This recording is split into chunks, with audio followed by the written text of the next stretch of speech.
अच्छा, ये तो इमरान याकूब साहब की खबर है। रिजवान रज़ी साहब, जो हम तक इत्तलात पहुंच रही हैं, ज़राए जो रिपोर्ट कर रहे हैं, वो ये कह रहे हैं कि जो मुमकिन तौर पर 27वीं आईनी तरमीम की बाज़गश्त है या आमद है, उसके मुताबिक कुछ ऐसी चीज़ें हैं जो कि उस 27वीं आईनी तरमीम का हिस्सा हो सकती है, जिसमें NFC अवार्ड शामिल है। 18वीं तरमीम जो है उसमें कुछ तब्दीलियाँ रूनुमा हो सकती हैं। तो आपको और सदर के इख्तियारात जो हैं वो भी किसी हद तक हल्के फुल्के जो हैं वो महदूद हो सकते हैं, जिसके ऊपर पीपल्स पार्टी थोड़ी सी रेजिस्टेंस शो कर रही है। क्या आपके भी ज़राए आपको यही रिपोर्ट करें या आपकी खबर बिल्कुल इसके बरक्स है? लेकिन ना मेरी खबर इसके मुताबिक है ना इसके बरक्स है। अच्छा। जहाँ तक बात है 18वीं तरमीम के अंदर और NFC अवार्ड के अंदर सूबों को 58% रिसोर्सेज देने का, उसके ऊपर वफाक इस वक्त ये कहता है या वफाकी कुव्वतें कहती हैं कि देखिए, सूद हमने अदा करना है कर्ज़ों का, और कर्ज जो हम लेते हैं वो हमने वापस देने हैं, दिफा हमने देखना है।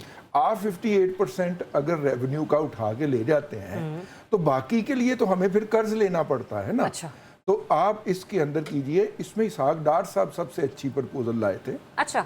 उन्होंने ये कहा था कि 18वीं तरमीम को छेड़ने की बजाय हम एक अरेंजमेंट कर लेते हैं कि पहले हम डेट सर्विसिंग कर लेंगे और उसके बाद फिर डिवाइड कर देंगे 50 इसी रेशो के मुताबिक जो इस वक्त है। हाँ। इसी रेशो के मुताबिक NFC के तहत डिवाइड कर देंगे। इसी तरह वफाक ने जब माइंस एंड मिनरल के हवाले से कानून साजी करवाने की कोशिश की तो सबसे पहले KPK खड़ा हो गया, बलूचिस्तान की सूबाई हुकूमतें खड़ी हो गई। तो उस हवाले से भी कि वफाक जो है वो सूबों के अख्तियारात जो दे दिए गए हैं। वैसे दुनिया भर के अंदर ज़ेरे ज़मीन वसाइल जो होते हैं, ये मेरी ज़ाती राय है, वो वफाक की मलकियत होते हैं। उसके ऊपर मुकामी हुकूमतों को रॉयल्टी तो दी जाती है। रॉयल्टी का लफ्ज़ ये तो आपने बता दिया कि ये मामला हो सकता है, लेकिन पीपल्स पार्टी के ऊपर राज़ी होगी। लेकिन मैं अर्ज करूं, PMLN की तरफ से कि 18वीं तरमीम को छेड़े बगैर इन मामलात को आगे बढ़ाया जाए, ये एक काउंटर प्रपोजल आई थी। लेकिन एक CA भी साजिशी थ्योरी मैदान में है जो आपने बयान फरमाई है, मैं इसे साजिशी थ्योरी कहता हूँ।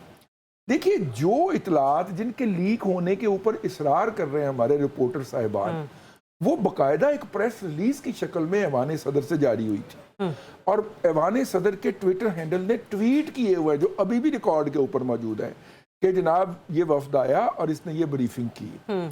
फिर एक और बात कही जा रही है कि ये जो जंग से पहले सिंध के अंदर धरने दिए गए वो स्पॉन्सर्ड धरने थे।